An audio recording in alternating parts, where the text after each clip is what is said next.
what if the harder you try to fix a broken trust, the more you're actually breaking it? You're apologizing, you're promising to change, but it feels like you're just digging a deeper hole.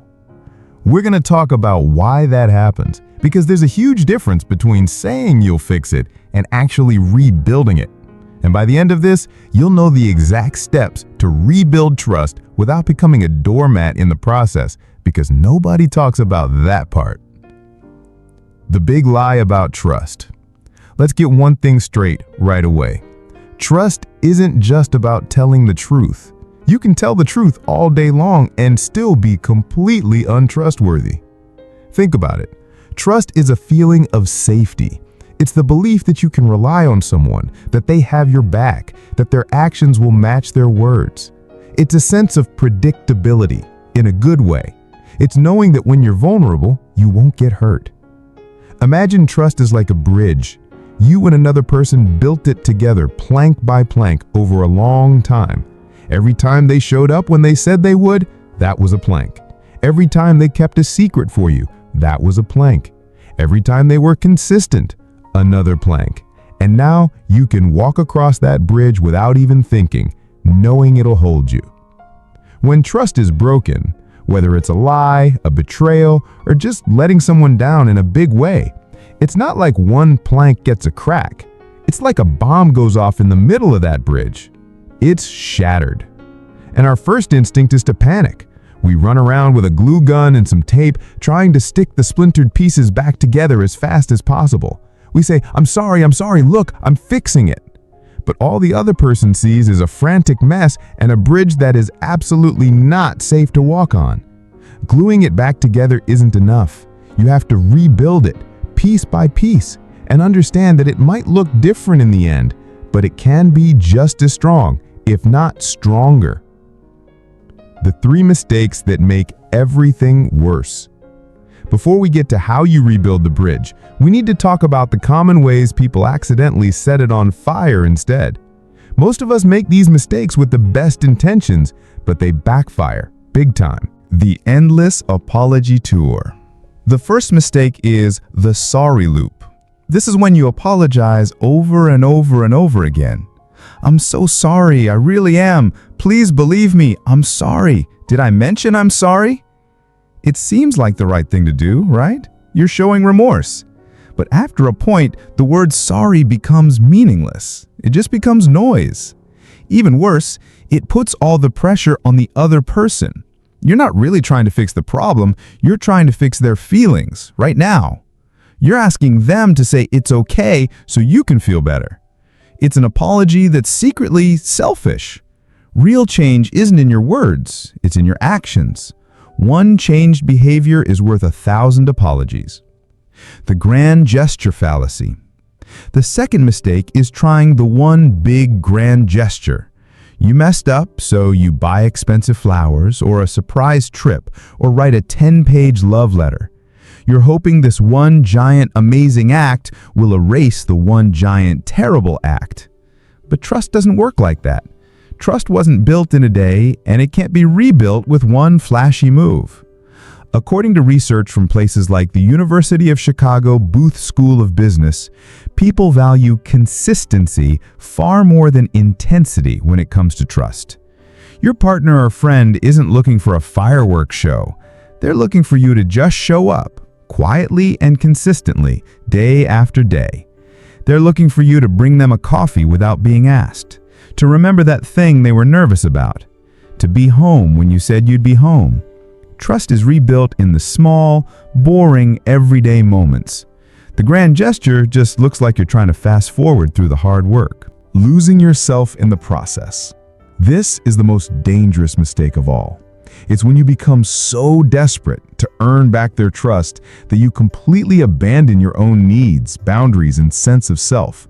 You turn into an open book, giving them all your passwords. You agree to anything they ask. You stop having your own opinions to avoid any kind of conflict. You essentially say, my identity is whatever you need it to be for you to trust me again. Not only is this incredibly unhealthy for you, but it also doesn't work. Healthy people don't want to be in a relationship with a ghost. They want a partner, a friend, a whole person. When you erase yourself, you create a weird power dynamic where they are the warden and you are the prisoner. This isn't trust, it's control. And deep down, they won't respect you for it, which means they can't truly trust you either. You have to fix what's broken without breaking yourself. The 4 steps to actually rebuilding trust. Okay, so if all that stuff doesn't work, what does? It comes down to a 4-step process. It's not easy and it's not fast, but it's the only way that actually works. We'll call them the 4 A's. Step 1, acknowledge. The first step is to fully and clearly acknowledge what you did. This requires you to be brutally specific.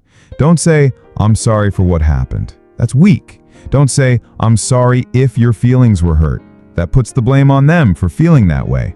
You have to say, "I am sorry that I lied to you about where I was on Friday night. I know that my lie broke your trust and made you feel disrespected and unimportant. I understand why you are so hurt and angry." See the difference? You named the specific action. You named the impact it had on them. This shows that you're not just sorry you got caught. You're sorry for the real pain you caused. You have to demonstrate that you get it. You understand the consequences of your actions from their point of view.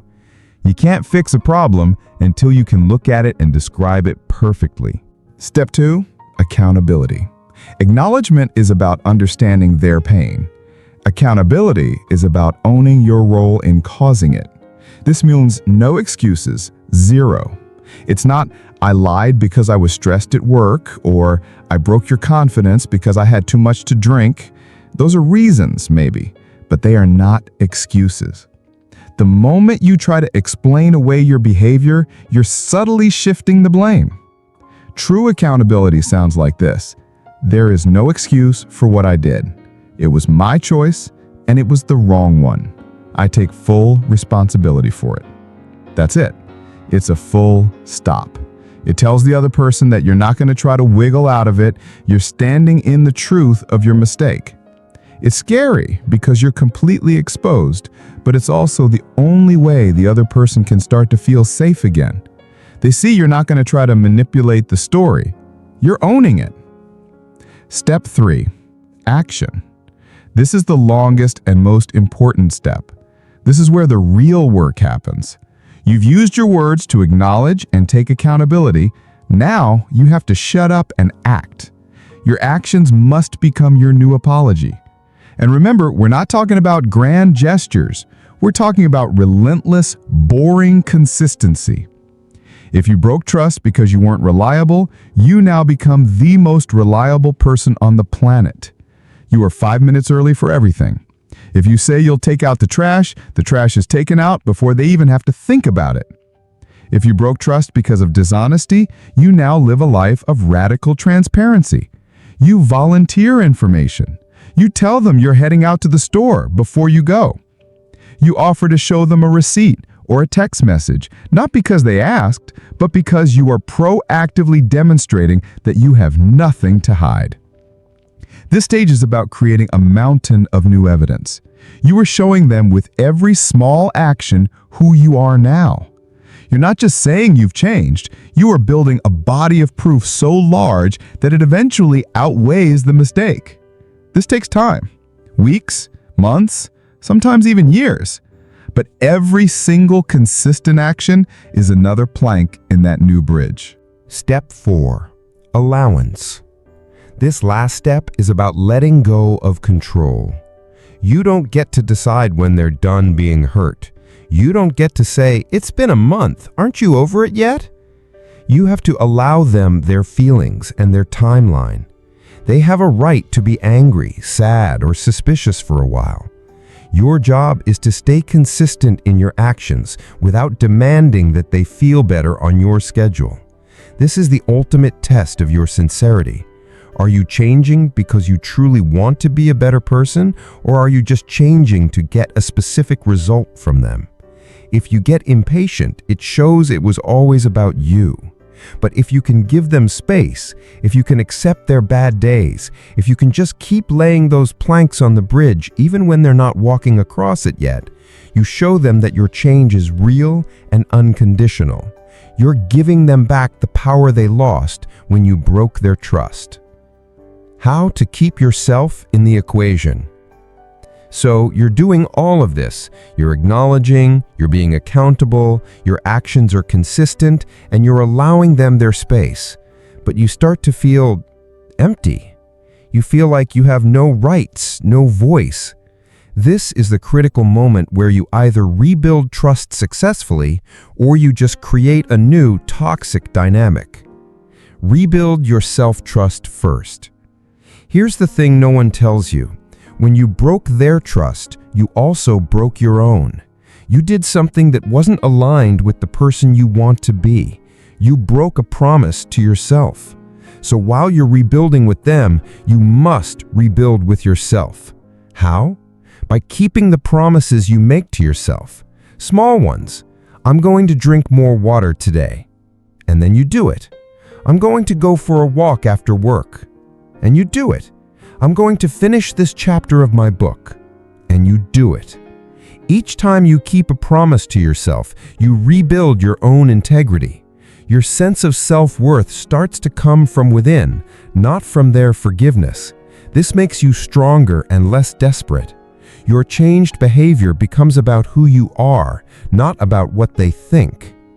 Set healthy boundaries, even now.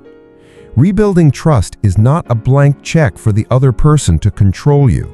Yes, you need to be more transparent, but there's a difference between transparency and surveillance. It's okay to set a boundary.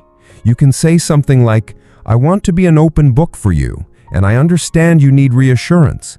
For the next few months, I'm okay with sharing my location with you, but my goal is for us to get to a place where you don't need that to feel safe with me. Can we agree to revisit this in 2 months and see how we're both feeling? This isn't being defensive. This is being respectful of yourself and the relationship you want to build. It shows that you're aiming for a future of real trust, not a future of permanent probation.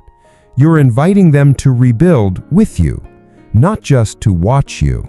Know when the price is too high. Finally, you have to be honest with yourself. Sometimes trust can't be repaired, or the other person might, consciously or not, use your mistake as a weapon to punish you forever. If every time you have a small disagreement, they bring up your past mistake, if they use it to win every argument, if they constantly move the goalposts for what they need from you, then you're not rebuilding a bridge, you're serving a life sentence. The goal of this process is to restore a healthy, balanced connection. It is not to erase yourself or live in a permanent state of apology. There comes a point where, if you have done the work consistently and with a true heart, and the other person is unwilling or unable to move forward, you may have to make the incredibly hard decision to walk away. Sometimes the most loving thing you can do for yourself is to forgive yourself and let go. Rebuilding trust is a journey. It's a slow, quiet, and often thankless process in the beginning. It's about replacing bad memories with a truckload of good ones. It's about showing up until the new pattern becomes more real than the old one. You can't rush it, and you can't fake it. But if you commit to the real work, not only can you rebuild that bridge, but you can build one that is founded on a deeper, more honest understanding of each other and of yourself. If this helped you, subscribing to RainWish would mean a lot. Let's keep figuring this stuff out together. Goodbye.